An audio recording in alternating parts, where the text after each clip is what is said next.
nga po tayo dito kasi alam po natin, at hindi ko lang po alam yung mga kwento ng bawat isa sa atin, pero alam ko po na kumikilos ang Lord sa bawat isa. Amen po? No, yun po, no? Pinakita ng Lord even sa nung nandito pa siya, di ba? Si Jesus Christ, nung nasa lupa pa siya, bago siya umakyat. Di ba po? Napakarami niyang himala, napakarami niyang ginawa, napakarami niyang mga parabol na iniwan para sa atin, di ba po? So wala po tayong dahilan para hindi natin to, para sabihin natin na wala tayong wala tayong alam about kay Jesus. Di ba po? Kasi napakadami po pinagdala ni Jesus nung nandito po siya eh. Napakarami po nating natutunan na talaga namang nagpagaling po siya ng mga may sakit, bumuhay po siya ng patay, di ba po? Kung matatandaan po natin yung mga nakaraang lesson. Yan, sabi po, when Jesus says, teaching them to obey everything I have commanded you. Then sabi rin po dito, as followers of Christ, we are called to embrace and teach the full scope of His command. Yun po yung pinapagawa niya sa atin. Hindi daw po tayo hindi po tayo napunta dito, hindi lang po para lang, sabi nga po lagi ng mga nagtuturo, di ba, pumutas ng upuan. Kundi may purpose po tayo pala. Meron po pala tayong dapat gawin. Kung ano po yung pinag-uutos ng Lord. Hindi lang po tayo upo, attend, ganun lang po. Kailangan po pala talaga is yung buhay natin, ipagamit natin sa ating mahal na Panginoon. Pangalawang puntos po tayo, the necessity of obedience. Yun. Sa verse 19 po, sabi po dito sa verse 19, kaya tumayo kayo, gawin ninyong alagad ko ang mga tao sa lahat ng mga bansa, bautismuhan ninyo sila sa pangalan ng Ama, ng Anak, ng Espiritu at ng Anak at ng Espiritu. Amen po. Lahat po tayo, sabi niya po lahat, hindi po niya pinipili lang sila pastor lang or what. Nung pinigay po sa akin ni pastor tong topic na to is marami pong pagkakataon nang sabi niya po sa akin, pastor, na may line up kasi is this. So natuwa po ako, talagang sabi ko nga po kasi nakakagalak. Pero dumating po ako sa point na bago ko po pag-aralan to, napakadami pong parang trigger, yung mga struggle na duman sa akin. Marami pong masasakit na salita na parang sobra po talaga. Sabi ko nga sa asawa ko that time is, alam niyo po yung parang sabi ko, Lord, sabi ko sa kanya, Lord, paano ako haharap sa harap nila kung parang pila yung isa kong paa? So parang nag-doubt din po ako, kagaya po nung iba na sabi ko, kaya ko ba to? Kaya ko ba tumayo sa kanila, sa harap nila? So dahil nung pinag-aralan ko po to, isa po ko, number one po talaga, nakaka-relate yung speaker po talaga. Kasi kami yung unang makakabasa. So talagang pinag-aralan ko siya. Lalo ako nagkaroon ng interest na i-push yung sarili ko sa kabila ng mga ganong pinagdadaanan ko, sa kabila ng bato sa akin ng mga salita na gano'n is talagang kailangan lalo kang kumapit sa Lord. Ganun po yung gusto niya sabihin. Kaya huwag tayong magpapigil na ipahayag yung salita niya. Sabi niya, diba? Maging disciple daw po naman, ituro natin sa lahat. Hindi po niya sinabi si pastor lang, yung mga disipulo lang, nung panahon ng mga disipulo, di ba po? Hindi niya po sinabi na sila lang yung magtuturo, kundi iniwan po itong aklat na to para sa atin, para gawin po natin yung kanyang ipinag-uutos. And ano po yung sabi sa Santiago chapter 2, verse 26. Pwede pong makibasa kung Santiago 2, verse 26.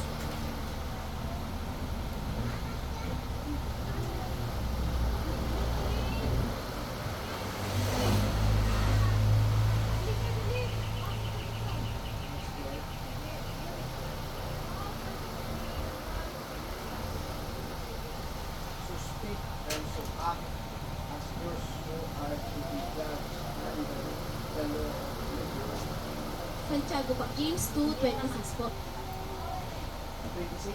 Opo.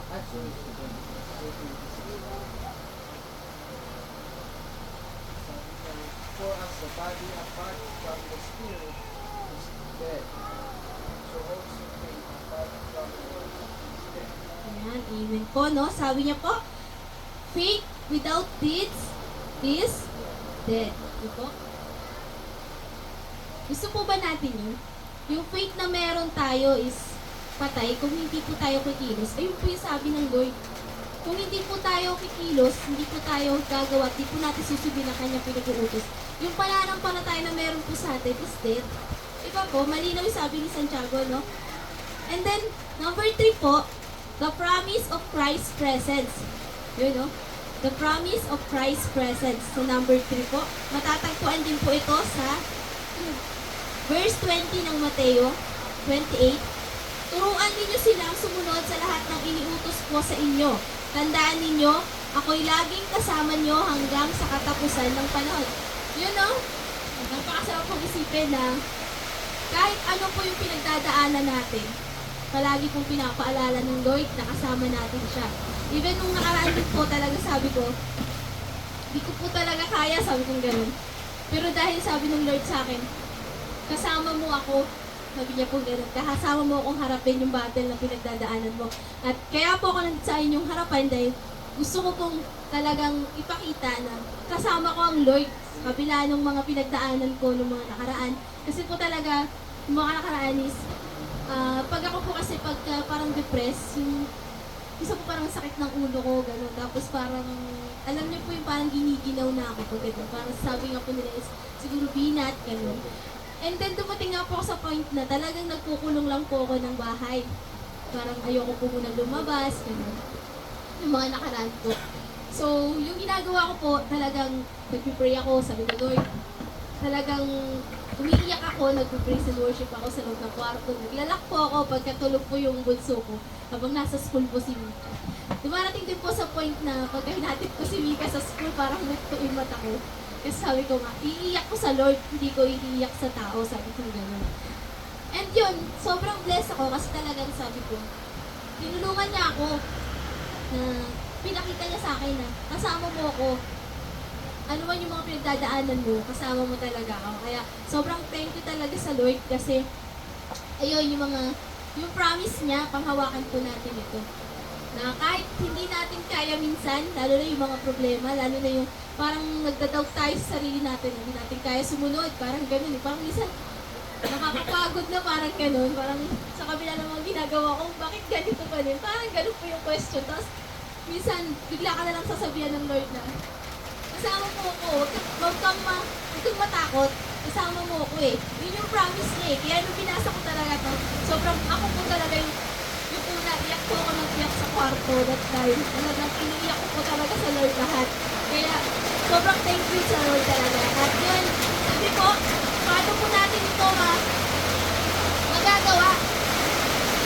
Meron po ako dito 4 na paraan para magawa natin ito. Pinapagawa ko sa atin ng Lord. Kung ano yung pinag-focus niya, may 4 na paraan po dito.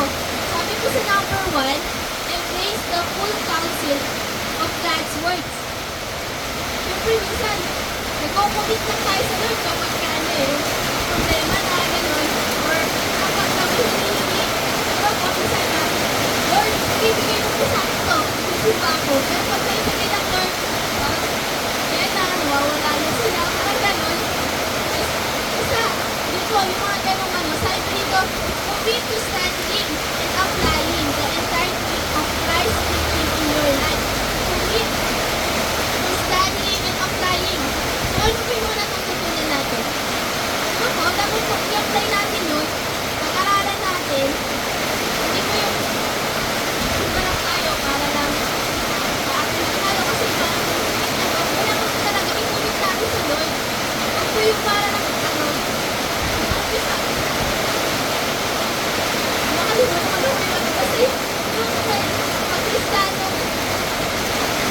sa inyo sabi dito recognize that this commitment to full counsel of Christ must extend on working all mission, whether through supporting missionaries in teaching in local outreach or going to the mission teach yourself. Prioritize the teaching and practice all of Christ's commands. Yun po, no? Kung ano yung mga pinag-uutos niya, palagi po nating pag-aralan talaga or i-apply po natin sa ating buhay. At number 2, sabi dito, prioritize obedience in daily life. Ito, kamusta po yung pagbabasa natin ng Bible? Kamusta po yung pag-pray natin? Sabi niya po, prioritize obedience in daily life. Ibig sabihin, araw-araw, kamusta po tayo? Kamusta po yung buhay Kristiyano po natin? Yun po yung inaano sa atin ng Lord na magagawa natin yun. Kung ina-apply po natin, sabi dito, reflect on your daily action and attitudes. Sabi ko nga dito, uy, naging matampo yung baka ako nga yata to, sabi ko mga So, dahil nasaktan ako that time, and then sabi ko, nung nabasa ko to, sabi ko, Lord, ayoko pong makagawa ng kasalanan, kaya sa inyo ko po talaga pinagkakatiwala lahat. Sabi ko gano'n that time. And yun, kinuha naman ng Lord yung mga sama ng loob na pinagdaanan ko ng mga nakaraan. Kaya sabi ko nga, ayun, naging nakakatayo ko sa inyong harapan. At yun po, kamusta daw po tayo? Yung attitude natin, yung daily life natin, kung baka pagising natin sa umaga, ano po ba yung una nating hahawakan? Baka instead na Bible para magbasa, cellphone. Sorry po, baka nandun po yung cellphone, Bible. Yun, no? Yun po, parang ganon. Instead na makipag-usap po tayo sa Lord, baka ano pong ginagawa natin? Baka inaantay natin yung kachismisan natin sa labas, yung mga ganun po, no? Sabi ng Lord, reflect in your daily life, a daily action and attitude. Nagre-reflect daw po sa atin to kung ano po yung ginagawa natin sa araw-araw. Piliin po natin, kagaya nga po lagi sinasabi sa prayer meeting, piliin po natin na hindi maging busy kapag may gawain sa ating Panginoon. Kasi madali naman po sabihin na busy tayo eh. Totally naman po talaga, busy naman po talaga tayo. So sabi ng Lord, ayun, unahin muna natin siya. And sa number 3, sabi dito, rely on Christ's presence. Yan. Katulad nga po ng mga pinagdadaanan. Minsan, saan po ba tayo umaasa kapag dumadanas po tayo ng mga pagsubok? Sabi dito, in moments of fear, doubt, or weariness, remind yourself of Christ's promise that He is with you always. Di ba po? Minsan, nasishake na tayo kung may problema eh. Hindi po tayo dapat unang lumapit sa mga... Like for example, kapag kailangan po natin ng pera or mga bayarin, hindi po sinasabi ng Lord na kumapit muna tayo sa mga Bombay or yung mga nagpapautang. Baka ayun po yung agad na pumapasok sa isip nyo, saan kaya ako pwede umutang? Hindi po ganun. Sabi ng Lord, alahanin mo siya, umasa ka sa Kanya. Sa Kanya ka unang umasa sa mga panahon na ganyan. Na ganyang ituturo niya sa'yo kung ano yung mga dapat mong gawin. Ayun po yung pinapaalala niya. And number 4, sabi dito, teach others with patience and love. Yan. Pag inassign tayo ni pastor na mag-speak, baka pwede mag-speak ka, sis or brad, ganyan. Minsan parang nagda-doubt tayo eh. Kahit ako naman po nung mga panahon po nung natanong po ako ni pastor, naalala ko po, tumanggi din po ako. And yun. Sabi niya, teach others with patience and love. Yun no, sabi niya, with patience and love. Napakahirap po nito, lalo na kapag mabigat yung pakiramdam mo or yung, alam niyo po yung pag may kagalit or what, yung mga ganyan. Na ang hirap po ibigay, pero kapag sa Lord, bibigay natin sa Lord yung mga gano'n. Lilinisin niya tayo, aalisin niya po yung mga gano'n, karumihan natin. And sabi niya, as you grow in obedience to Christ, share what you are learning with others, be patient and loving, recognizing that discipleship is a process. Support and encourage others and they seek to live out Christ's command. Yun po yung pinag-uutos sa atin ng Lord. Huwag po tayong mahiya. Noon din po mahiyain din po ako. Hindi nga po ako nagsasalita noon. At high school days po talaga, hindi nga po naririnig yung boses ko sa harapan eh. Kaya pasensya po talaga at mahina po talaga yung boses ko. Pero dahil sa Lord, pinagmamalay ko po siya sa buhay ko na binago niya yung mga ganong kaisipan ko. Kaya huwag po tayong mahiya. Ano po yung pinapagawa sa atin ng Lord? Ano yung pinag-uutos niya sa atin? Gawin po natin ito at umasa po tayo sa Kanya. Sabi dito, in our conclusion, we are called to embrace, obey, and teach the full commands of Christ, trusting in His presence to guide and empower us as we disciple all nations. Ayan. Wala po tayong ibang aasahan, kundi ang ating mahal na Panginoon po talaga. At sige po, tayo po muna ay manalangin. Dakila namin Diyos na makapangyarihan sa lahat, Lord. Muli nga po, Panginoon, maraming salamat, Panginoon, sa biyaya, Panginoon, Lord God. Sa turo, Panginoon, na muli mong pinapaalala sa bawat isa, Lord God. Na ang bawat isa'y tinawag mo, Panginoon, Lord God. Ang bawat isa'y may gampaning, Panginoon, Lord God. And tunay nga, Lord, na wala kaming karapatan na tumanggi, Panginoon, ano man ang iyong pinagagawa, Panginoon, Lord God. Tunay nga, Panginoon, na sa iyo na kami aasa, Lord God. Wala kaming ibang aasahan, Panginoon, kundi ikaw. Salamat nga po, Diyos, sa araw na ito na patuloy po kami binigyan ng karunungan at kaalaman, Panginoon. Sa inyo po namin lahat, Panginoon, tinataas ang lahat ng papuri, pasalamat at pagsampalataya. Ang pangalan ni Jesus. Amen.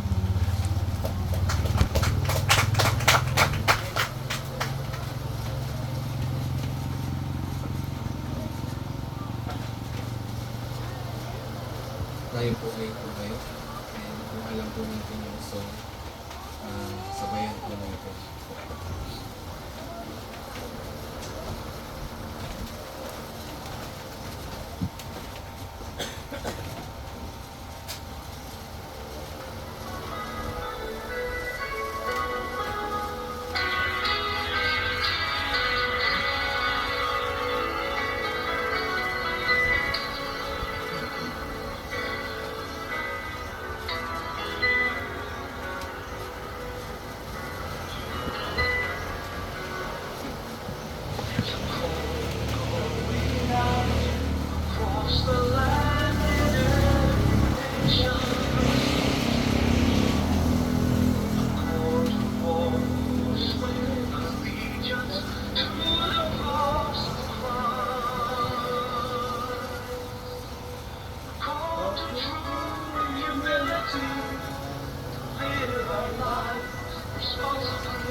Nais ko po na magpatotoo lang kung gaano kabuti ang Panginoon sa aming buhay. Nung umatin po kami ng National Convention, kung gaano po yung kabutihan na naranasan namin. And meron nga kami kataga saan makakaabot ng 1,000 pesos.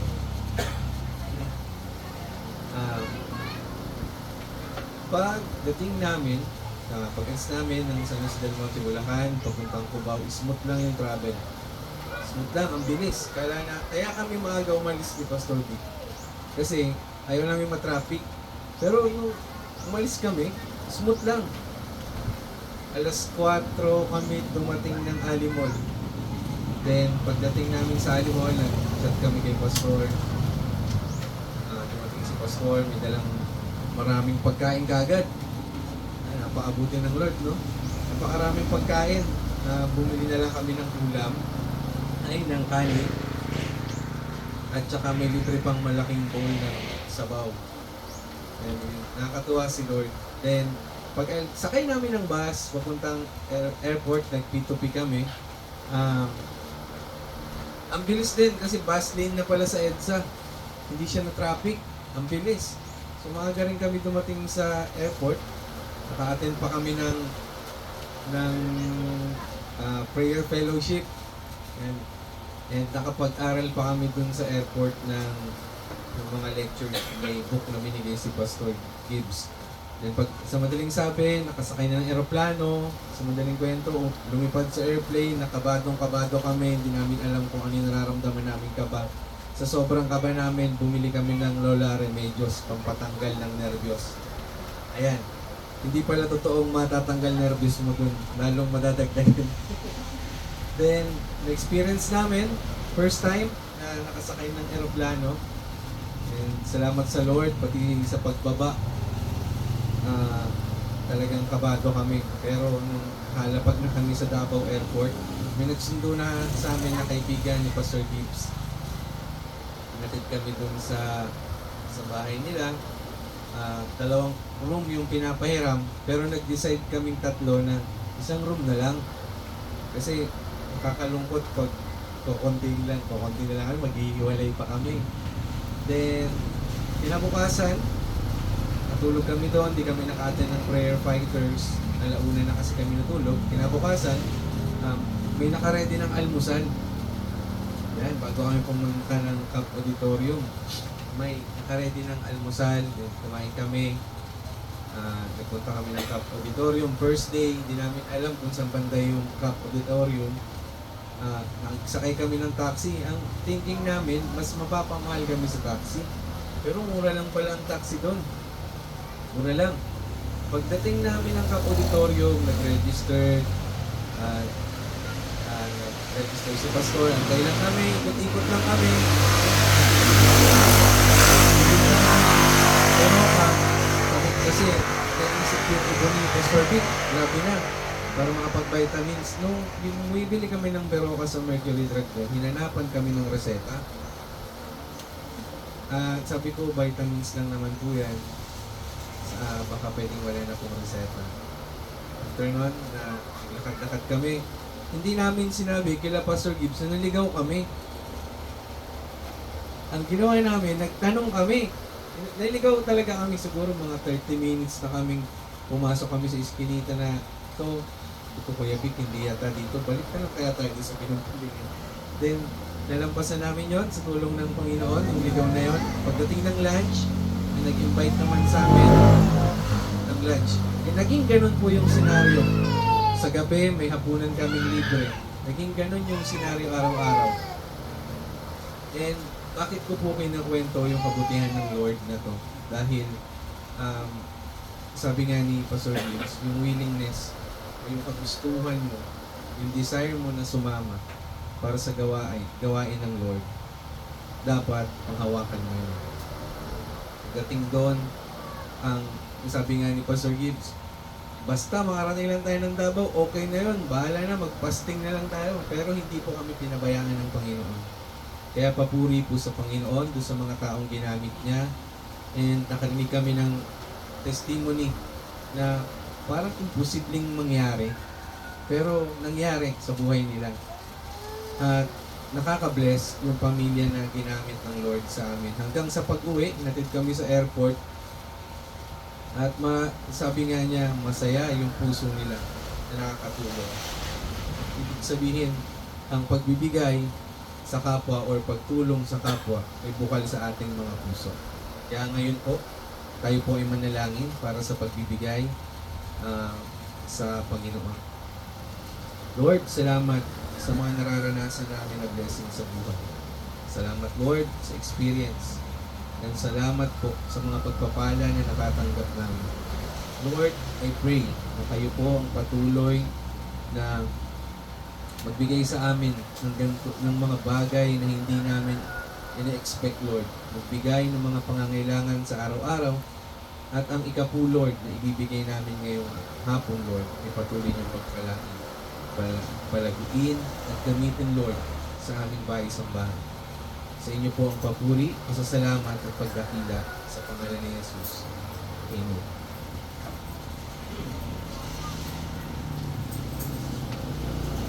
As we offer up to you the sacrifices of thanksgiving, and we offer up to you the sacrifices of joy. We bring sacrifice of praise into the house of the Lord. We bring sacrifice of praise into the house of the Lord. And we offer up to you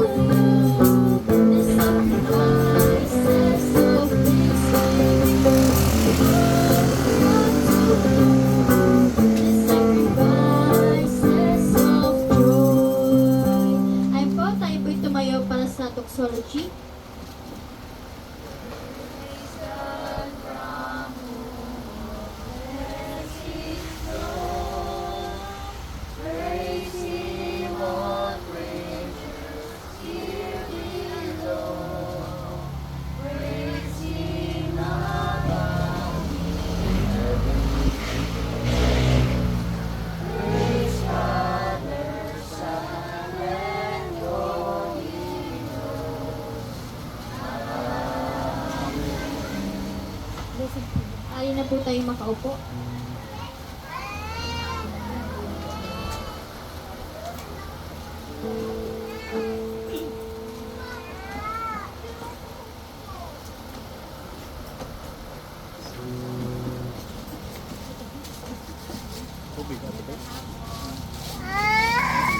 Tapos po sa lahat. Sunday. Ayun, announce po na meron pang nag-birthday, anniversary. Ay, wala siya. Kakantahan natin ang happy birthday cake. Wala siya.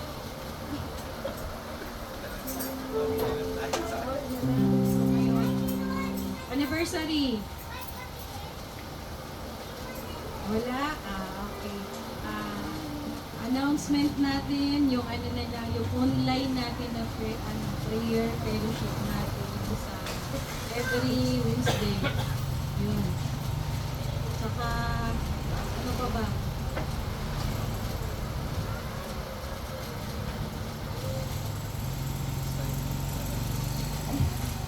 Ayun. Maglinis tayo ng Saturday para pagdating natin dito ng Sunday is napakaganda na ng ating simbahan. Yun. Yung bakod natin, tulong-tulungan natin. Tulong-tulong na lang tayo sa bakod natin.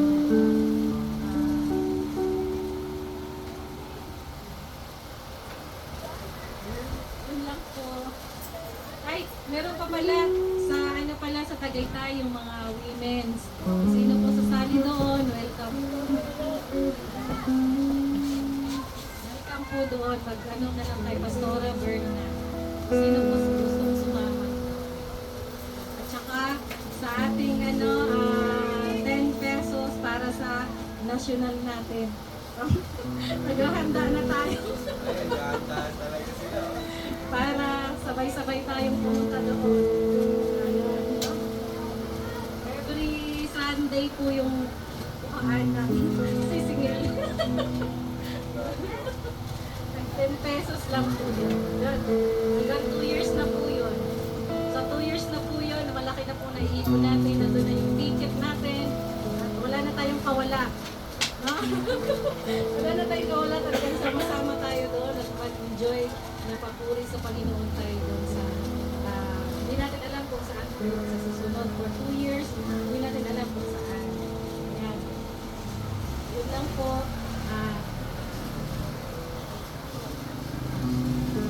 Tawagin po si Pastor Gabe for closing prayer. Oh, praise God. Ganda yung initiative ng mga women na magkaroon sila ng pagtitipon ng fund for the after 2 years, no? Sa sabi ko after 2 years din yung men, pero sabi ko kay Pastor Vic at saka Pastor Gray, mag-alkansya na kayo kasi next year na yung GA natin. So, General Assembly. Kaya sabi ko, nandyan, paringgan ko na rin si Pastor Randy kasi kasama po siya doon. No? So, doon po tayo sa Palawan. No? Next year, June po yun. June. So, and some leaders, if you want to go, so sabihan nyo na ako para ako maggawa ng letter for recommendation para makasama kayo. At the same time, kasama kayo sa magboboto kasi magkaroon na naman tayo ng panibagong Muslim bishop for 4 years again. So, hindi pa naman ako tatakbo, antayin nyo na lang kasi maglalakad ako. But so yan yung mga some announcement that as of now, yun yung ating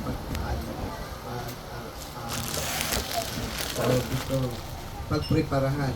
And yun din, sa pag-prepare noon, pero hindi natin pabayaan ang ating gawain. No? Patuloy tayo masigasig, patuloy tayo na mag-invite, magkumusta dun sa ating mga kapatiran na sabi nga ni Sister Mara, napaka-importante, no? Na we'll learn, and what we've learned, we will act, di ba? Kailangan. So, natututo tayo ngayon na meron pala tayong function to reach out. So, not only to reach out na hindi pa nakakilala sa Panginoon, but it involves yung nasa loob ng church. Kasi ang presensya nila ay kagalakan natin. Amen? Hindi lang tayo lang na, okay na ako sa Panginoon, bahala na kayo dyan. But because of the love, we reach out. Kaya salamat Sister Mara for the encouragement, no? The reminder, na-remind ka ba? Kaya sabi nga ang speaker, kaya gusto kong ma-impart doon sa sa ating mga leader, mga speaker, dahil doon po kayo matututo. When the pastors share that na kayo ang magsasalita, take that opportunity kasi you can learn something. So, praise the Lord. And of course, before I close, I will ask Sister Mara to come in front and Brother Joel.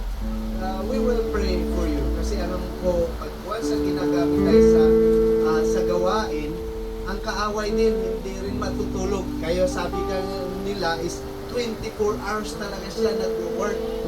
Pero si Lord sabi niya, pahinga rin kayo, tayo.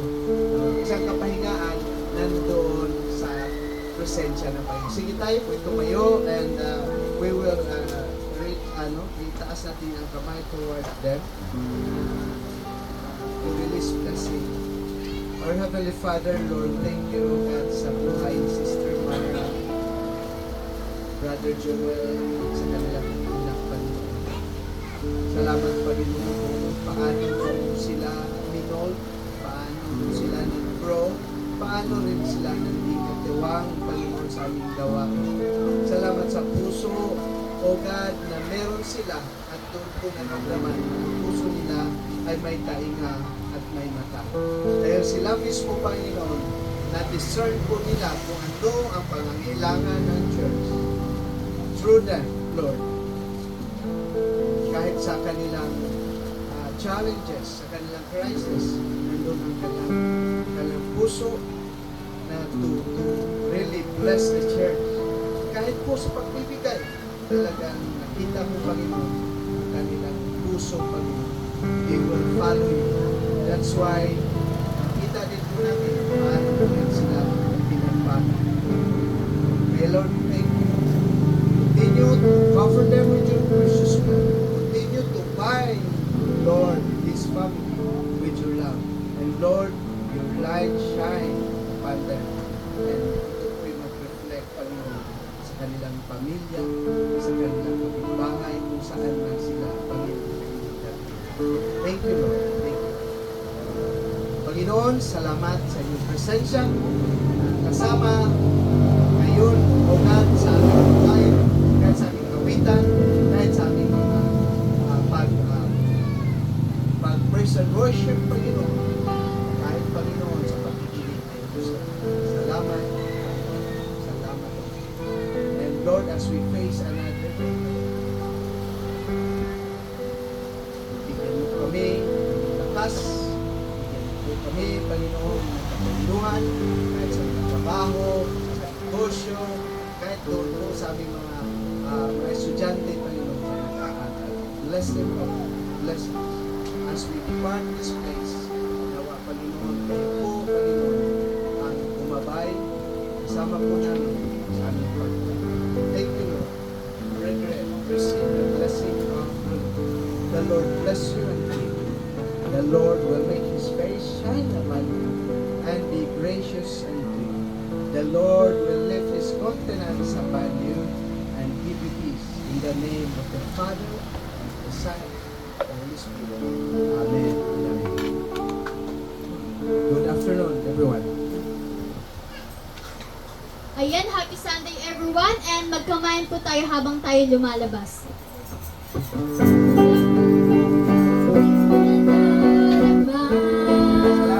Sa tuwing gabi ka, ang puso mo'y sumisilap. Kapag sa'yo'y sumasang malangit ang gano'n,